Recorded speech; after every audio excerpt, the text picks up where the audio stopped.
markana haddii aan dib ugu laabto dowladdeegaanka wararka naga soo gaaraya beesha Talahays ee degta deegaanka Soomaalida ayaa waxa ay yeelatay ugaas cusub iyadoo munaasabadda ugaaska ay ka dhacday degmada Dhandhame ee gobolka Faafan ee dowladdeegaanka Soomaalida wariyahayaga Axmed Najaash ayaa mar kale warkan ka soo diray magaalada Jigjiga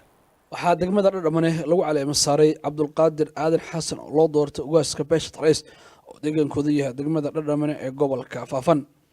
munaasabadii ugaaska lagu caleema saaray oo ahayd mid si weyn loo soo agaasimay dad badan ay ka soo qayb galeen ayaa waxa uu horeyntii lagu furay aayadaha quraanka oo akhriyay mid kamid ah culimada xafladda ka soo qayb galay هو الذي جعل لكم الأرض ذلولا فامشوا في مناكبها وكلوا من رزقه وإليه النشور intaa kadib waxaa hadallo soo dhaweyn iyo hambalyo isku jiray ka jeediyay madasha munaasabadda caleemasaarka salaadiin ugaasiyo iyo dhalinyaro iyagoo ugu horeen ugaaska ugu mahadceliyay xilka ay beeshiisu u dhibatay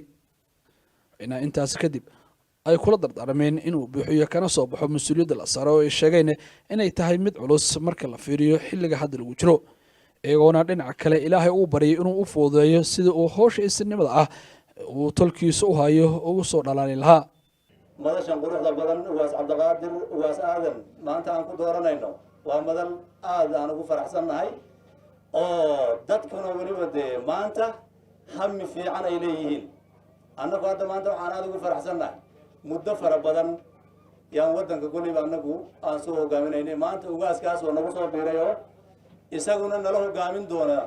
si wanaagsan oo cadaalad ah ama cadaaladii ay ku dheehan tahay noola hogaamin doono aad baan ugu faraxsanahay xilka weyn ee maanta Cabdulqaadir loo soo xulanayo ama loo soo xushay ama loo calaam saaray waxaan ugu alla baryaynaa inuu Ilaahay uu ku asturo oo Ilaahay garabkiisa uu galo bulshadana waxaan ka codsanaynaa inay ka garab galaan beeshan soo caleema saartay beesha reer Talahays ee ka tirsan beelaha reer Soxowle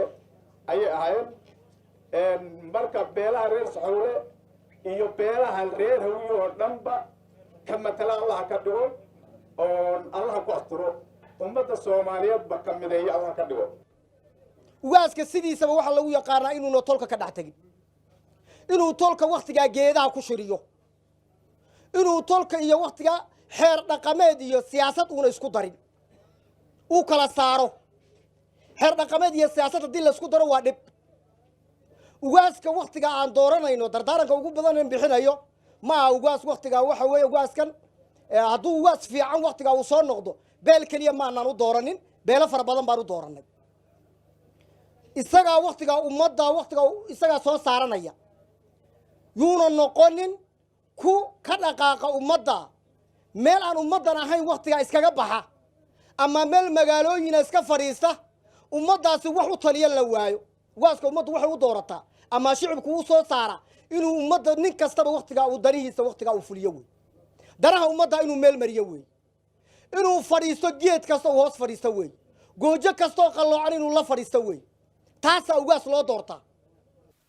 gabagabadii waxaa lagu soo dhaweeyay ugaas Cabdulqaadir ugaas Aadan ugaas Xasan oo isaga si kooban ugu hadlay xilka loo caleema saaray sheegayna inuu ku dadaali doono in sida uu yahay uu u qaadan doono isagoo ugu shaqeynaya danta degmada iyo deegaanka Soomaalida oo dhan kan weyn ee beeshu ii dooratay ina Ilaahayna aniga igu asturo oo aniguna si cadaalada beel weyn Hawiye dhammaan Soomaalida oo dhan aan u shaqeynayo Ilaahayna igu asturo xilkan weyn ee la saaray aniguna inaan si cadaalada u shaqeeyo Ilaahayna igu asturan leeyahay munaasabadda caleemasaarka oo ahayd mid si heer sare ah u dhacday ayaa markii ay soo dhamaatay xafladda caleemasaarka ugaaska